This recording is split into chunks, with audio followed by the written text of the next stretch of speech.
सभी को राधे राधे और जय मां पीताम्बरा। आज हम बात करने जा रहे हैं पितृपक्ष को लेकर के।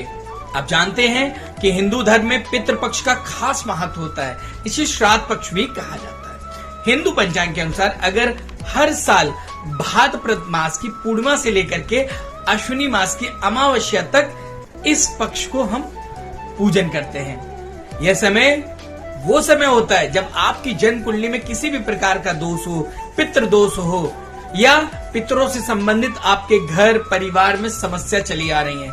यहाँ तक कि मैं ये भी कहता हूँ कि अगर कहीं न कहीं किसी दूसरी एनर्जी से आप टच में आ रहे हैं, ताल्लुकात रख रहे हैं और आपको असमय ही भय लगने लगता है, तो आ गया है यह समय जब आप अपने पूर्वजों की शांति के लिए इस पूजन को करके उन्हें अपनी आस्था को समर्पित कर सकते हैं। मित्रों, मैं आपको बताना चाहूंगा कि धार्मिक मान्यता है कि इस दौरान पिंडदान, तर्पण और श्राद्ध करने से पितर प्रसन्न होते हैं और हमें मनवांछित फल प्रदान करते हैं, उनका आशीर्वाद प्राप्त होता है।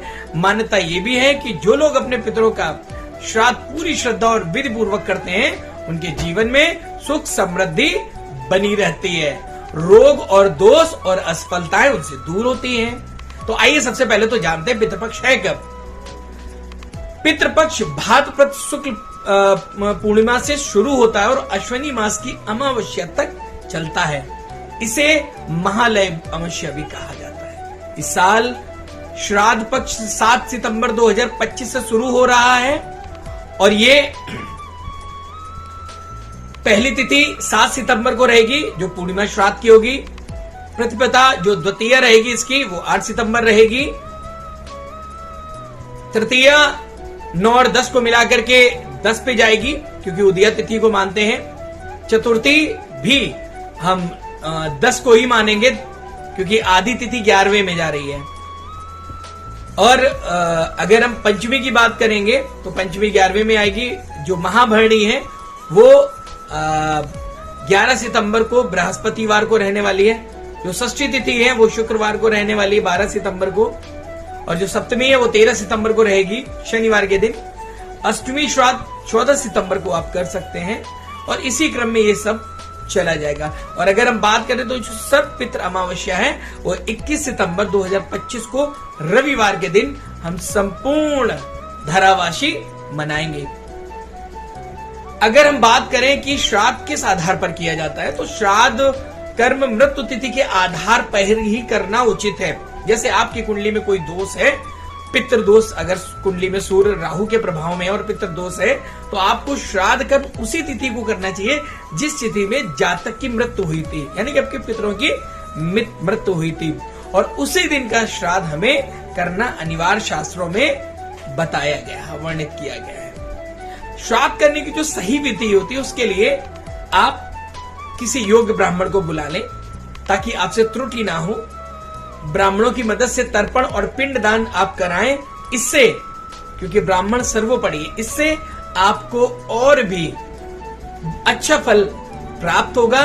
इस दौरान पूरी श्रद्धा से ब्राह्मणों को भोजन कराएं, दान दक्षिणा यथा संभव जरूर दें।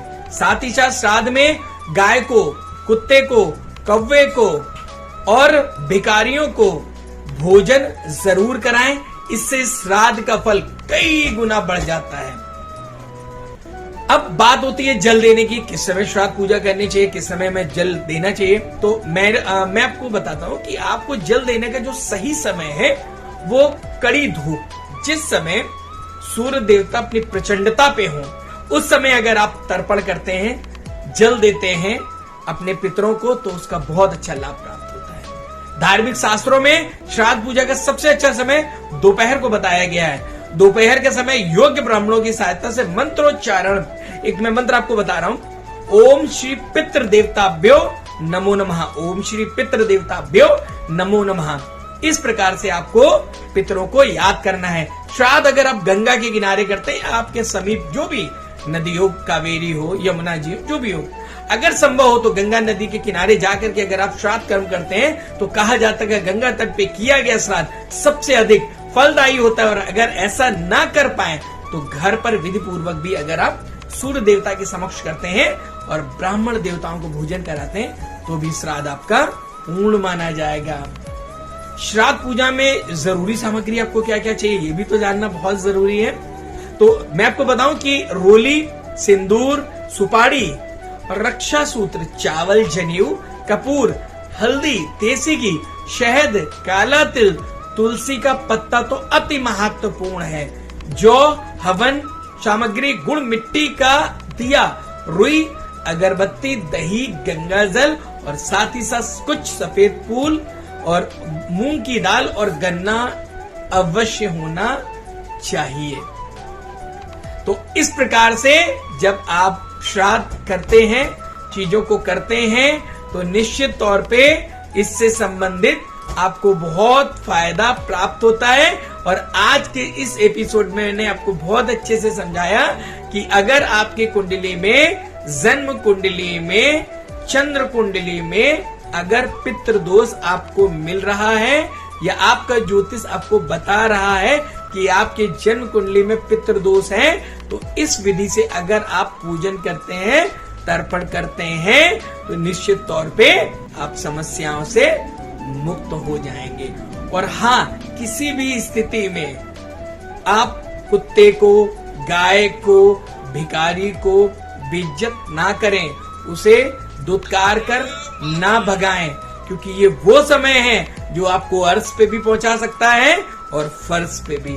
इसलिए अपने पूर्वजों का पूर्ण तरीके से सम्मान करते हुए उन्हें याद करें, उन्हें नम यादों से और नम आंखों से, और साथ ही साथ इस खुशी से कि आज पूरे वर्ष के बाद वो हमारे पास आए हैं और आज हमारे समक्ष उनका आशीर्वाद हमारे साथ है, चाहे वो पिता हो चाहे वो माता हो। और उनका पूर्ण रूप से आप जो भी आदर सत्कार कर सकते हैं, उन पितरों का अवश्य करना चाहिए। आप सभी को सर्व पितृ अमावस्या की ढेर सारी मंगल कामनाएं, शुभ कामनाएं और बहुत सारे आशीर्वाद के साथ ही मैं आपको आगामी आने वाले नए एपिसोड के लिए भी आमंत्रित करता हूं। और हाँ, अगर अभी तक आपने चैनल को सब्सक्राइब लाइव नहीं किया हो तो लाइक जरूर करें, सब्सक्राइब भी करें, बेल आइकॉन के बटन को दबा करके, ताकि आपको नया वीडियो जो भी मिले वो जल्द से जल्द आप देख पाए। सभी को राधे राधे और जय माता दी।